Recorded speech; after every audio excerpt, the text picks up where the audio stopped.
یہ نا بڑا اہم بات ہے.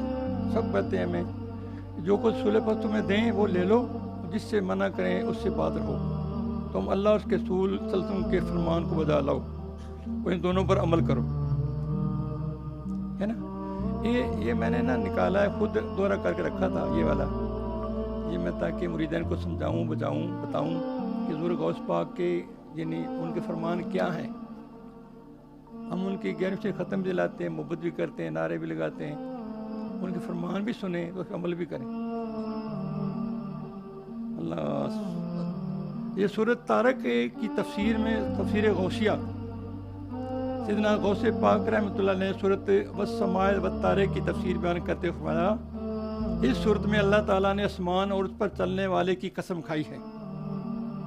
آسمان پر چلنے والے حضرت محمد صلی اللہ علیہ وسلم ہیں. پہلے آپ صلی اللہ علیہ وسلم کی ہمت عالی نے آسمان پر ترقی کی, پھر آپ صلی اللہ علیہ وسلم کے جسم مبارک یعنی بذات 7ویں آسمان تک عروج کیا اور اللہ تعالیٰ سے کلام کیا. اپنے سر مبارک کی آنکھوں سے بھی اللہ تعالیٰ کو دیکھا اور دل کی مبارک آنکھوں سے بھی اللہ تعالیٰ کا دیدار کیا.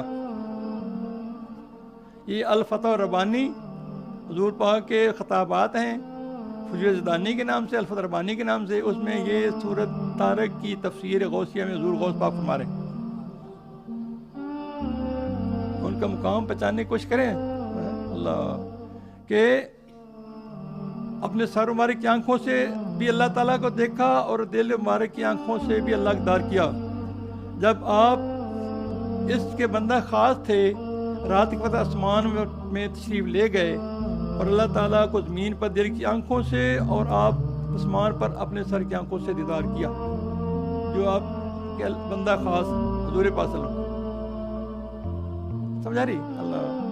اس طرح جب کسی بڑی اہم بات ہے, بہت اہم بیان سمجھنے والوں کے, اس طرح جب کسی بندہ کا دل صحیح ہو جاتا ہے اس کا دل اللہ کا دیدار کرنے لگتا ہے.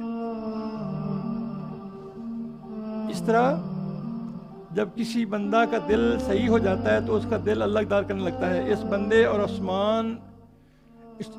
آسمان و اسرار کے درمیان جو حجابات ہوتے ہیں وہ ہٹ جاتے ہیں. چنانچہ ہمتیں آگے بڑھتی ہیں, اسرار سیر کرتی ہیں. آگے فرمایا, صدیقین کے سینے اللہ کے اسرار کے نور سے روشن ہیں.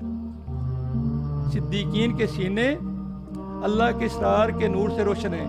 4 گروہ ہیں نا انعام یافتہ, انبیاء, صدیقین, شہداء اور صالحین. تو صدیقین کے سینے اللہ کے اسرار کے نور سے روشن ہے. اسرار اللہ کے راز.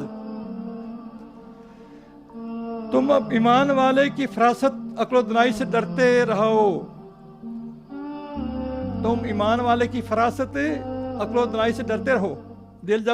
دل جب قرب الہی تک پہنچ جاتا ہے تو وہ ایک آسمان بن جاتا ہے جس میں علم کے تارے اور معرفت کا آفتاب چمکنے لگتا ہے. ان نوروں سے ملائکہ روشنی حاصل کرتے ہیں.